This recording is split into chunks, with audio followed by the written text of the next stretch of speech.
Wow! ଆଜି ଜଙ୍ଗଲ ବହୁତ ସୁନ୍ଦର ଲାଗୁଛି। ଆଜି କିଛି ନୂଆ ମସ୍ତି କରିବାକୁ ଇଚ୍ଛା ହଉଛି।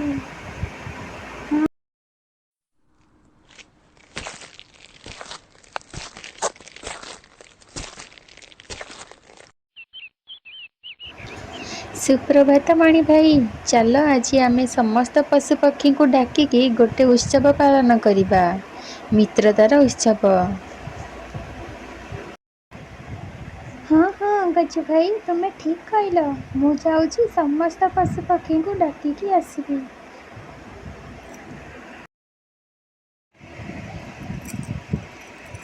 ତାପରେ ସମସ୍ତେ ପଶୁପକ୍ଷୀ ମିଶିକି ନାଚ ଗୀତ ସହିତ ଖୁବ୍ ସାରା ମସ୍ତି କରିଲେ।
କିଛି ସମୟ ପରେ କିଟୁ ଶିଆଳ ପ୍ରବେଶ କଲା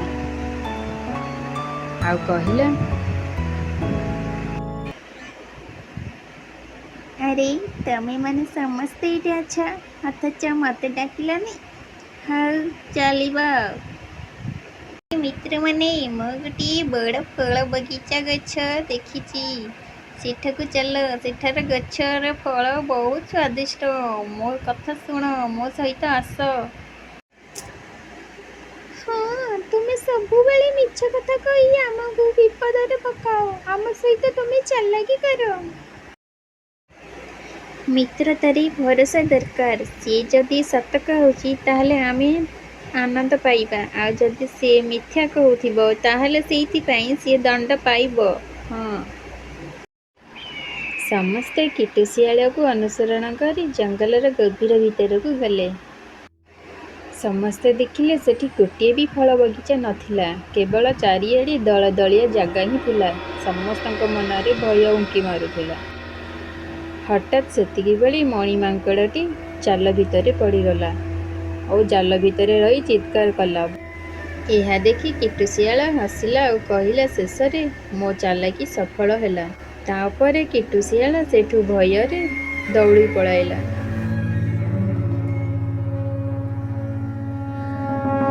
ଆଉ ଠିକ୍ ସେତିକିବେଳେ ଗଜୁ ହାତୀ ଯାଇ ଗଛଟିକୁ ଭାଙ୍ଗି ପକାଇଲା ଆଉ ସେଇ ଜାଲ ଭିତରୁ ମଣି ମାଙ୍କଡ଼ଟିକୁ ବଞ୍ଚାଇଲା।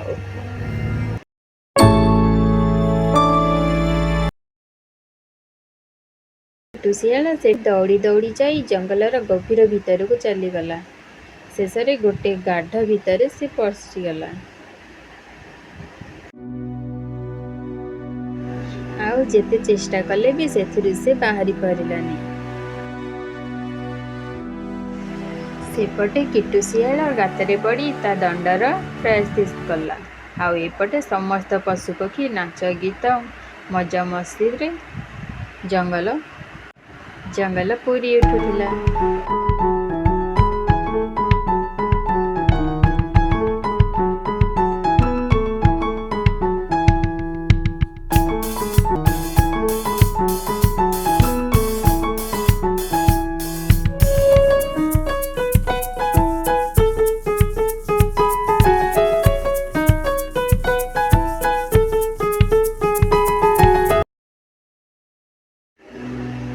ଦେଖିଲ ତ ସାଙ୍ଗମାନେ, ଏଥିରୁ ଆମକୁ କ'ଣ ଶିକ୍ଷା ମିଳିଲା?